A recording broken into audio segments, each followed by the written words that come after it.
Hi everybody. As you're jumping on, let me know where you're from. I'd love to hear why you're tuning in today. I do want to let you know that this will be my first video and live video.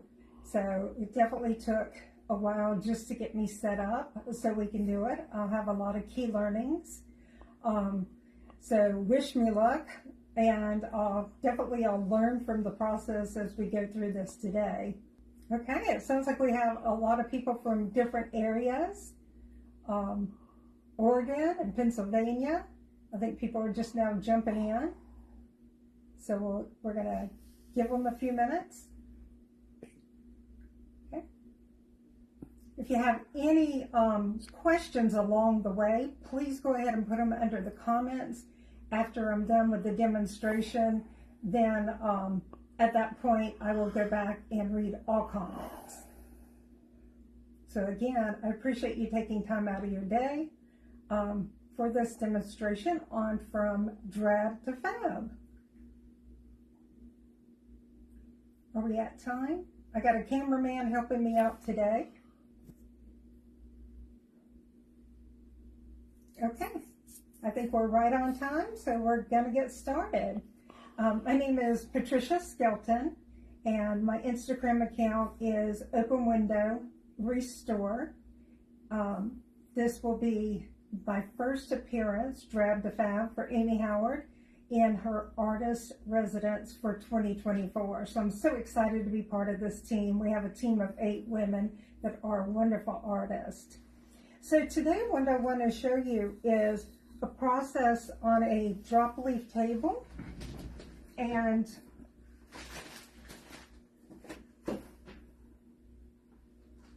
I'll grab my picture so I can show you.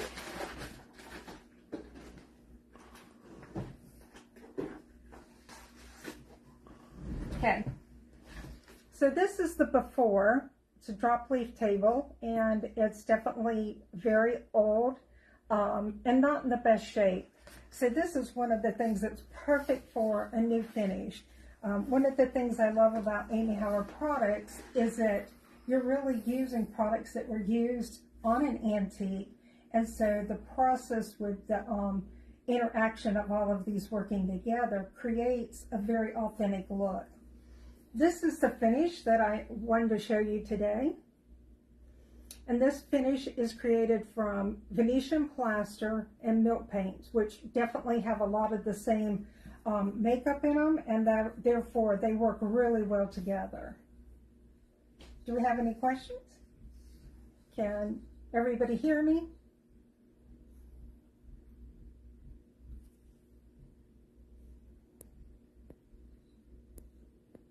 Okay. All right. So the first step that I really use on every single thing that I'm going to paint is I clean it with clean slate. The clean slate removes wax, grease, oil from your hands.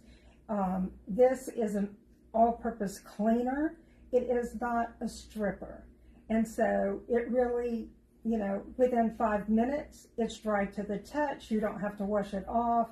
It's one of the best products I've ever used as far as prepping a piece of furniture to get it ready to take the paints. So it really will adhere. Now, also, when I'm painting a piece of furniture, if it's not raw wood, I usually start out with Amy Howard's chalk paint. And this chalk paint is definitely a beautiful finish, and so you could use this alone to create more of an old world finish. You would want to go ahead and use milk paints with it. This is linen, and this is the linen color. The coverage is fantastic. Usually you can do 1 or 2 coats. This is something, all the products have no VOCs, and they are where you can wash everything with just soap and water. So it makes a really easy cleanup, except for the wax. As far as the wax for your brushes, you can use the clean slate to remove the wax on that. So probably one of the best tips is before you start to use your paint, while you still have your lid on, turn it upside down. That really ensures that you make sure that you get the paint thoroughly blended. And then you want to make sure that you stir it. So we'll go ahead and you can use a brush, or you can use a sponge brush. So either of these options work well with the paint.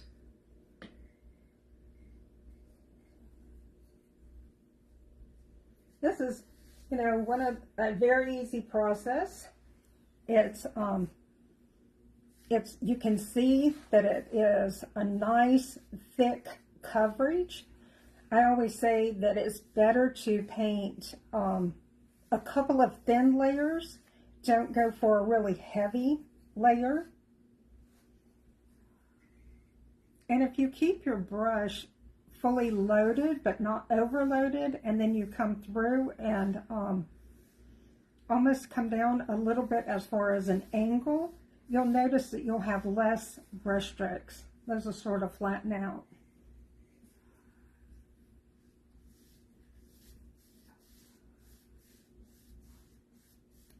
Now with this being a linen, it's more of a, has almost just a little bit of a soft brown tint instead of being white, so I love that. And this is the coverage you're going to get on it. It's just beautiful. So I'm going to dry this. If you were not using a dryer, you would take about 1 to 2 hours for the paint to dry.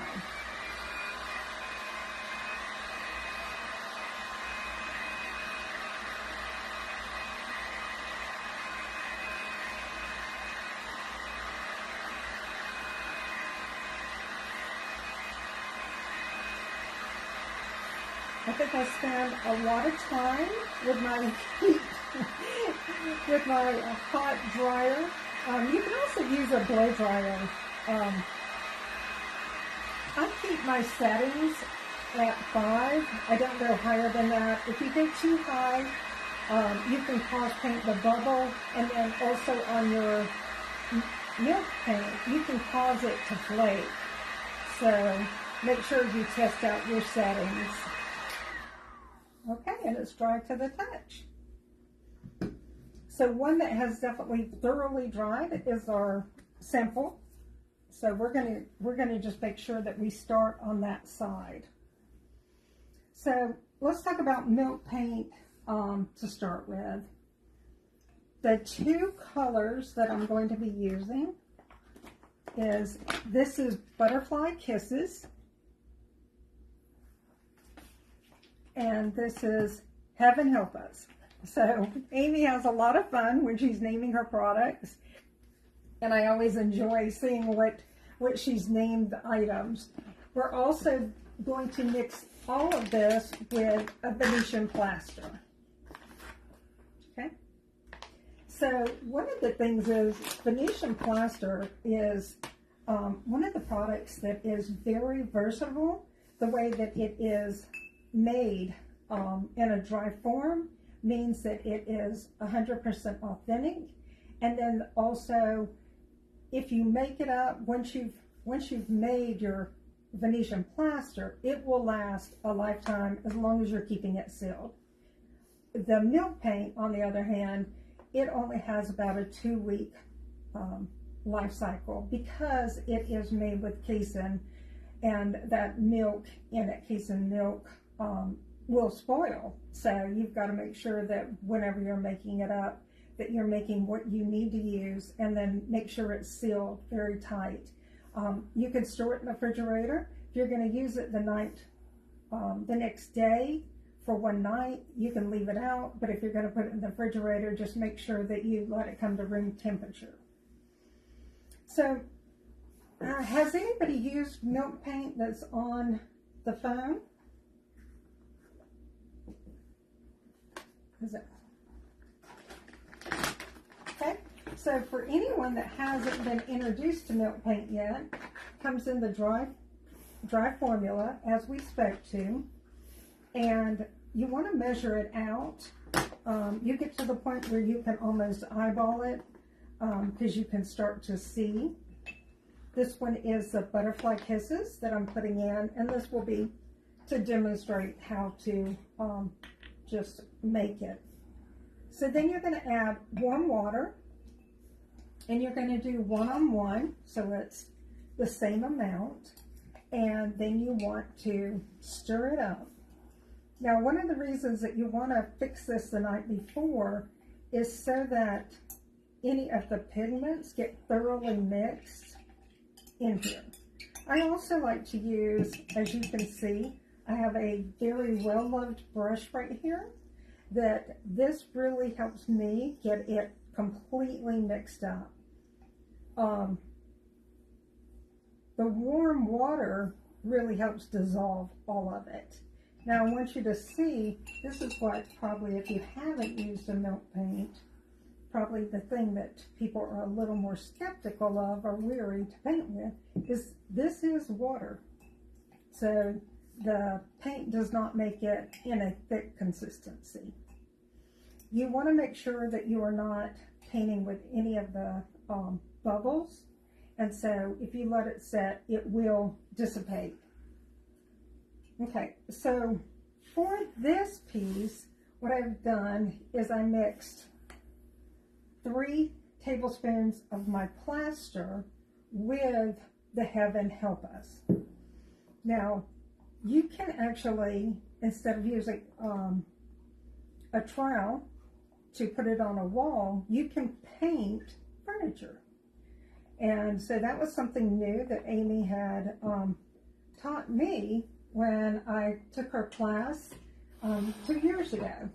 So I took Old World Finishing course first, and then I took her Finishing School course, and both I would highly recommend. It's really great to learn a lot of finishes, and she has a wonderful tribe of people. The other artists that are on there share their ideas and very supportive. I mean, it is such a great value. So this, you can also use a sponge.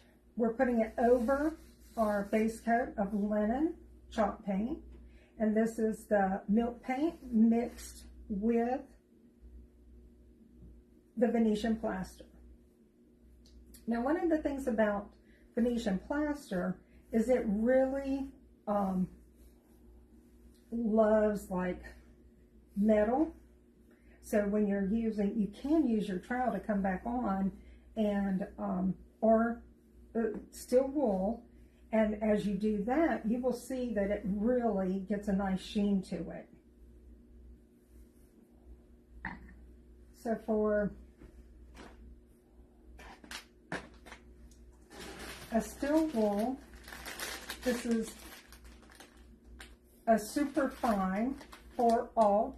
That's the only one that I would recommend. This is a final finish that you're using this.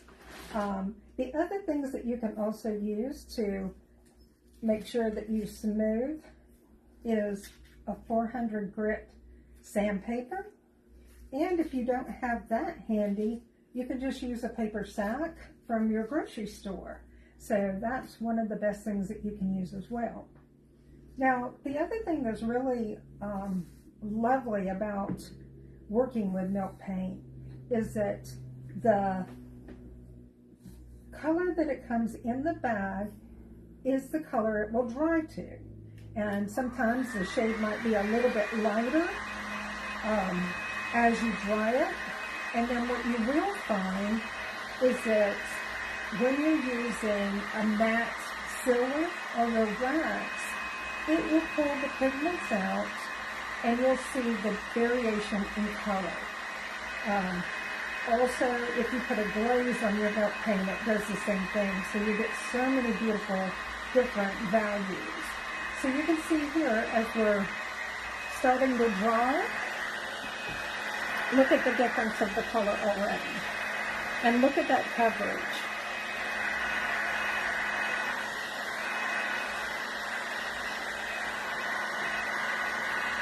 This again, because now you've added another layer, this is much thicker, If you let this just air dry, that could take about 1 to 2 hours as well. I would say some of my best practices are definitely you have to have patience. Just find several projects or something else that you need to do. You cannot rush the process or it will not turn out as pretty. I think I learned that along the way, is that I was so excited to see what was going to happen that I didn't let the product thoroughly dry. Because the milk paint is a water base, if you're not letting it dry all the way, what will happen, it will lift too easily. So here we have a beautiful finish, and then we can just take.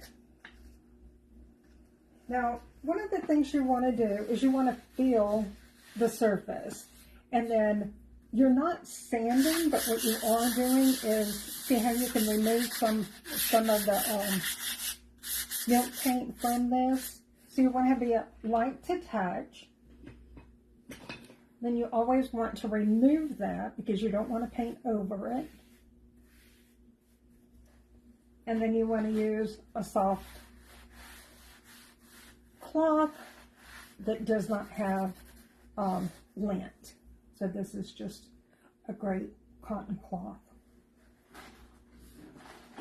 So we're going to go ahead and move to this sample. And now the next step in creating this is adding a damask stencil, which is an Amy Howard product as well. I've cut mine, so it's going to make it easier for me to apply, but I did want you to see, this is how it comes. It comes with a backing. I've had mine for over 2 years. This is Venetian Damask Mesh Stencil, 18 by 18. And, you know, just to show you the value of what you can do with this is a mirror that I created using that stencil. And this is done with ceramic ink that Amy Howard sells. So she has 2 on her site. This is ceramic paint, and this is art gel ink. This is my favorite for stencils. This is fantastic. You get really details out of both of these. Then this is the same stencil,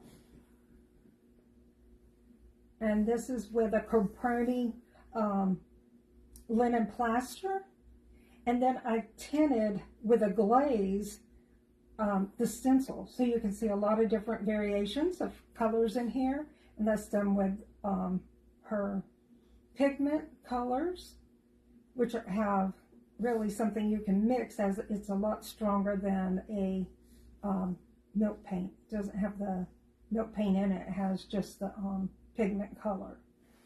So like I said, I've had mine probably 2 years at this point, so as long as you keep a bucket of water, I have one right up under here, keep a bucket of water near you, wash it with soap and water. It is a self-stick. For a long time mine would stick. I just wash the back with warm water and then dry it and then put it right back on the paper that it came on. So with this one, I'm just going to fold it like this. All right, so this mixture, basically this is Venetian plaster, and this is the Butterfly Kisses on this one. And I was looking for something very monochromatic that would blend and not stand out. I like when I'm using the stencils, coming up with new ways to create it so it looks hand painted. One of the beauty about it is you can get a gorgeous stencil without having to do the drawing. For this, you just really, I would recommend a plastic spreader. And you want to make sure that when you are putting this on your stencil that you're not pushing it so thick that you are, you want it to get a little bit of a dimension. So you want to ensure that you're getting it on here, getting all the details, but don't push it in so tight that you don't get any rise from it. Now, two other things. Amy has, if you're going to do stencils, you can also use her embossing gel. Embossing gel, if it's heated, it will rise. So then you really get a difference of a lift in that. And you can also mix that with pigments or with the milk paint. Most of these products are interchangeable. There's a few products that are designed to specifically work with the chalk-based paint, and then one with the milk paint when it comes to cracking it. So cracked patina works with chalk paint, and cracked gesso works with milk paint. Both have a beautiful effect. These were two colors I have not used. I've now done two projects, and I would say what I really loved about this color is when you look up what colors are on trend for 2024, it's a lot of earthy tones. And so this has a tendency to give a little gray in it, but it also was beautiful with a green, a sage green. It's beautiful with the linen. So there's just so many colors that this would be, give you a small pop of color instead of having to go with another gray piece or black and white. This gives you a little bit of color without being too extravagant. Now, you don't want to over spread your Venetian plaster or anything when you're trying to do a stencil, because it will cause it to run underneath. So let's see how it works out. Okay, I'm going to put this in my water. And we had success. Here we go. And then you can, I'm not sure if you can really see.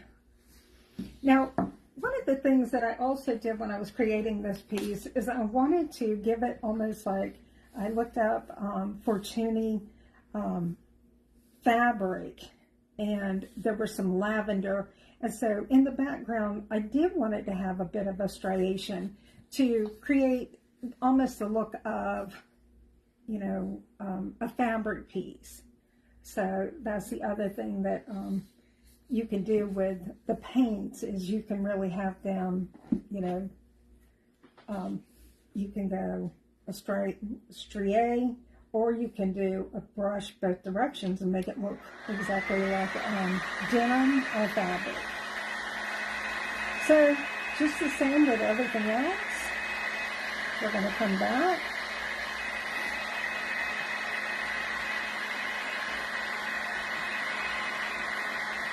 Now you can see that they really darken up when they're wet, and it's how you can tell once they dry, it really changes color. It lightens up tremendously. You can do both. You could do a light background and then dark, or dark and the opposite, however you want. These two colors are definitely in the same color family. You can also add Amy's Noir pants, or you could add a linen apron. Linen apron's got a very beautiful soft color to it, and the Noir's a black. Yes, I think we have a question. They want to know about the ratio. To mix? Yes. So one of the things I did to mix my stencil Venetian plaster, I used 2 Venetian plaster, 1 milk paint. Then it's really, so 3 tablespoons. Then you can do 3 tablespoons as the ratio of water. But what I do is I start with just 2, and then you really mix it, blend it well, and then wait for it to become like a paste. So I would recommend looking at, if you have stencil, anything that you use now, a stencil gel, what is the texture of that? Because this is a mesh stencil. If you use a Mylar stencil, then you're fine to use a thicker recipe. And so you could, keep it thicker. Does that answer the question? Okay. Also, they want to know, did you mix the paint and plaster because the stencil is so hard to get the product through? Did I mix them? Because it's so hard to get it through the stencil. No, I did it so it would have a color, if I'm understanding properly. I didn't go as thick, so with the first layer, if I were going to use it to do just a background on a flat painting canvas, I would have used a trowel. But with this, to being painting of furniture, you're going to go a little bit, it's really like a sour cream if you're normally making it. For this, I went just a little bit thinner. And then for the stencil paste, if you go too runny, it will just, you'll have it run out from under the mesh. So you want it a little thicker, like a dollop. Does that help? And I can post after the ingredient, Amy will post on a blog everything that I'm using to create this. And then the other thing is I'll post exactly what I use to make it. The best thing is it's 1-on-1. So for every... Did you mix the plaster with milk paint together in their dry states, or did you add the two together when they were both wet? I find that mixing them together is the best way to go. Number one, it shows you what the true color will be when it's in a dry form. So if you mix it, I wanted this one to have a little more of a white effect, as you can see here. This is after it has a matte sealer, and then instead of Dust of Ages, I've used a milk paint to top coat.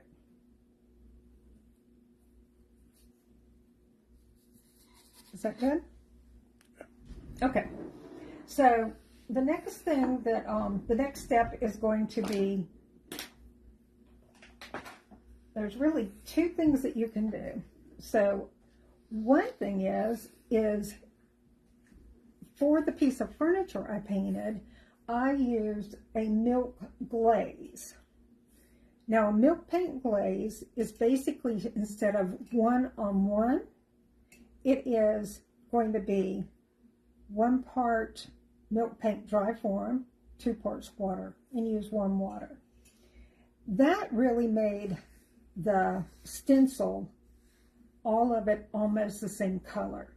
And I'll show you the furniture piece as soon as we're done with this demonstration. But for the demonstration, I wanted you to be able to actually see the definition, because it's a little tougher to see the other piece on camera. So we're going to go straight to putting on matte sealer. This is matte sealer. I'm sure if you're an artist, you've probably used a lot of different sealers. And it is hard to find one that is clear and that dries flat. So this is matte flat. Some pieces of antiques have a sheen, but if you really you go to an antique store and you own them, you might own antiques, You'll notice that most of them over the year from where are just a dead flat color, and it's gorgeous. It's definitely something that I love. This again is easy. All you have to do is you want to stir, mix it up, and you can use a sponge brush, you can use a paintbrush, and you just apply it. You'll see that, look, now everything has darkened up again. Wash up is very easy, soap and water. So another fantastic product to use. One of the things that this will do is sometimes when you're doing milk paint layers, your base paint might lift when using antique glaze. It will keep it from lifting at all. But then you can antique it. In this case, that's what I'm doing. I want to make sure that this does not lift. So we're going to go ahead and dry this real quick. Did you have any more questions for Megan? Okay. So I just again want to thank everybody for tuning in. I will get to any questions that you have, and I have to say that I've been painting since I can remember. My mother was an oil artist, and she would have all of us around the dining room table, and we had arts and crafts time every day. So it was after school homework and art, and it definitely instilled a passion in me. So it was after I read an article. Okay.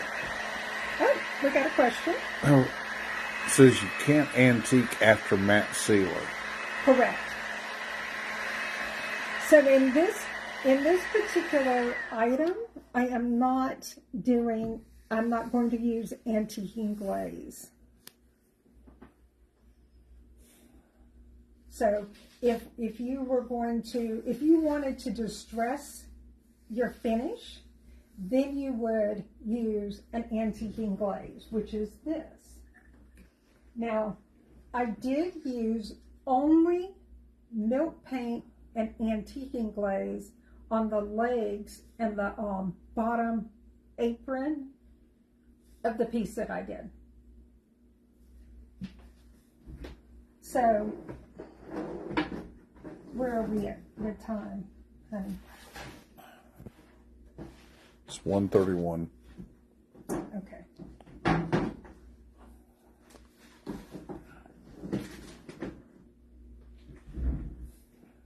All right, so let me finish this piece. Okay, so on top of this, I'm going to use wax.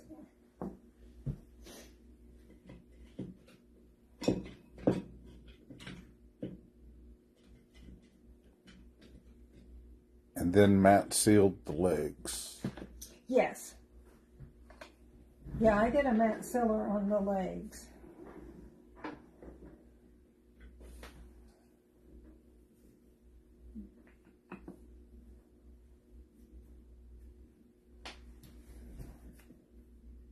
Okay. I'm going to grab a brush.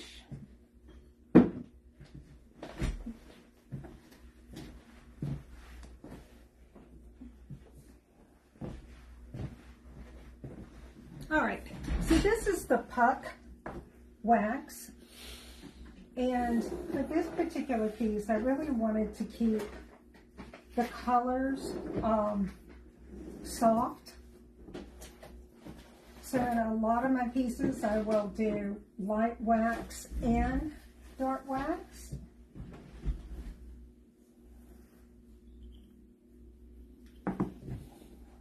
Well, I'll show you the top. I thought I was organized. I'm very open to any tips that you have for me. This is the dark antique wax. You always use it after light wax, but this is the light wax and I'm going to use it.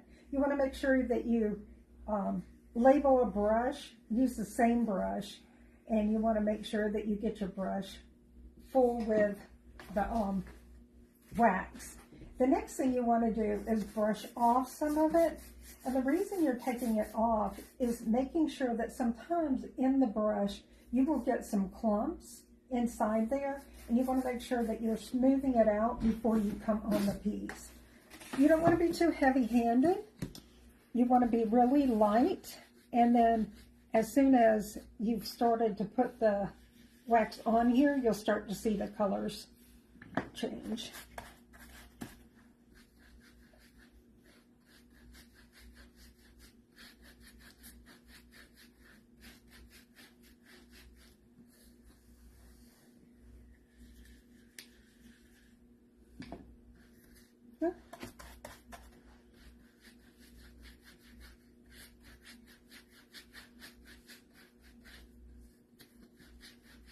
You can fill the piece.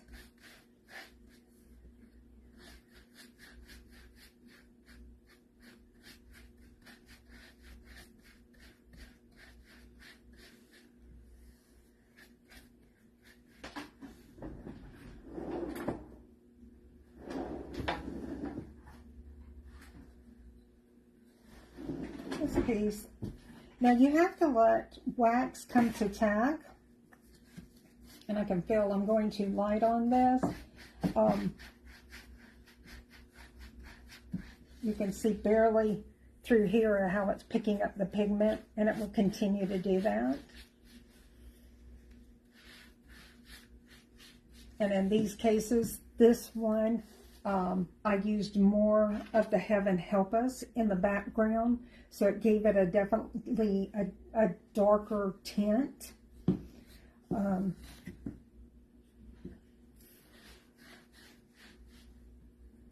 Now, so everything pretty much you can, just touch it, and you can tell when a piece is ready. If you go in, typically, if I wanted to darken the piece a little bit, I would use Dust of Ages, which is this, and it's just a product where it adds age. Again, if you look at any antiques, you'll see that on them. But in this case, because I wanted to keep the product light, I'm going to use milk paint. So you can also use this as a top coat. You can see I have a lot of well-loved brushes. And then you're going to do the same thing with it that I did there. And all this is going to do is it's really going to bring out the stencil. Now, it's a little messy, but I prefer to also use my hand, get in here and really rub it in. And you can see how.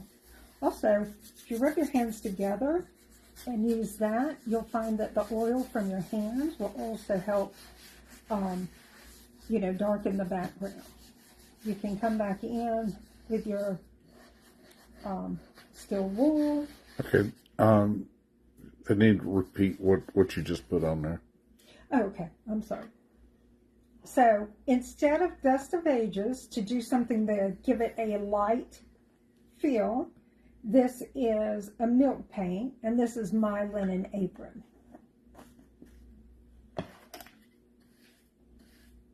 Now, one of the things that you can definitely see is that because the pigments which are in the milk paint, all of these samples I have mixed at different times, and so you can see the difference in the color variation. So if you're going to do a big buffet, you want to make sure that you are mixing all of your colors exactly at the same time. And you applied it after the wax had dried. It doesn't have to dry, but when you touch your wax, it'll feel greasy. And so you give it about 5 minutes, and then you can actually come back and you will find that it's like come to tack. It's more tack than greasy. Also, if I had gone with the wax before the sealer, I would have pulled more color out of the milk paint, where you would have seen a variation. This is more the monochromatic look, and then this was more did the wax before putting anything else on here, matte sealer. So you can see how it really changed the color of the paints by having the wax in there. Okay, so I'm going to show you what I was speaking to. This is more, only I did a darker piece.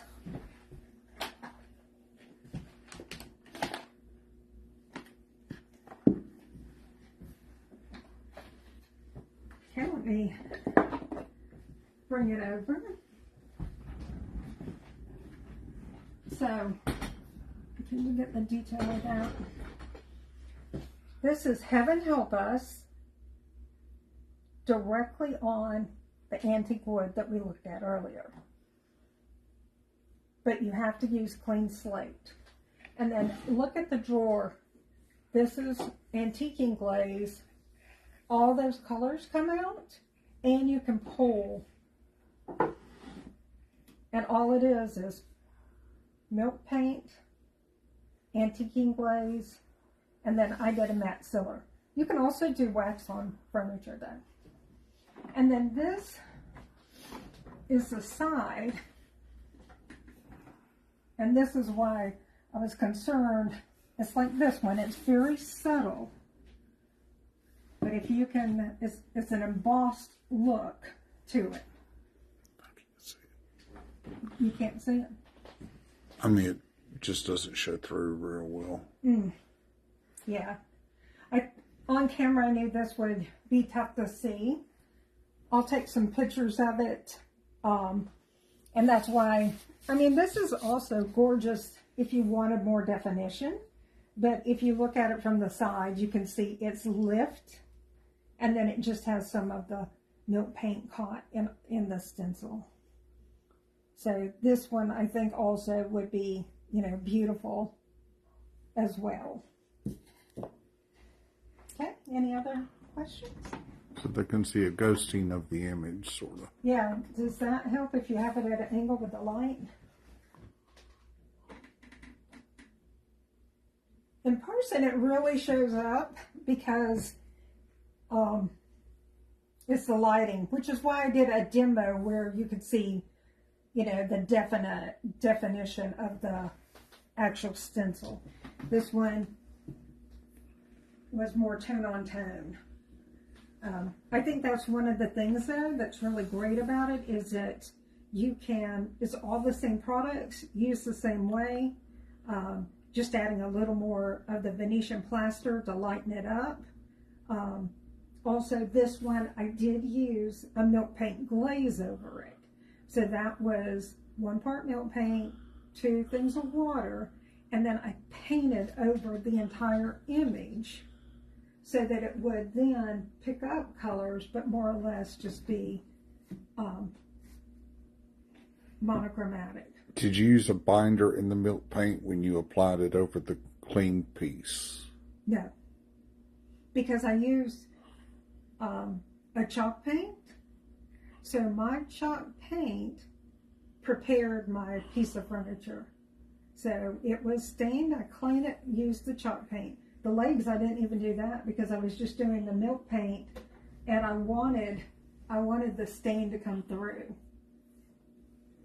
And then the milk paint has in it the Venetian plaster. So you didn't have to use a binder. So everything is Venetian plaster bottom, and then it is stenciled with a Venetian plaster. Okay. And that was all the questions? That's all the questions. You got a lot of comments to read. But. Okay. All right. Well, fantastic. Thank you for being with me for my first video. As I said, I will take all the feedback And I'm going to read all of your comments. Any questions that we didn't answer, I'll go ahead and put them in for anybody that wants to view that for later. And if you try this concept, you could do a small board, you could do a piece of furniture. I'd love to see it on Amy Howard at Home before and after. There's a lot of artisans on there that if you haven't jumped on that page before, please post your before and afters, because it's such a positive site, and everybody will definitely provide you feedback. And so it's a great place to ask questions as well. So thank you so much, and have a wonderful day. Bye-bye.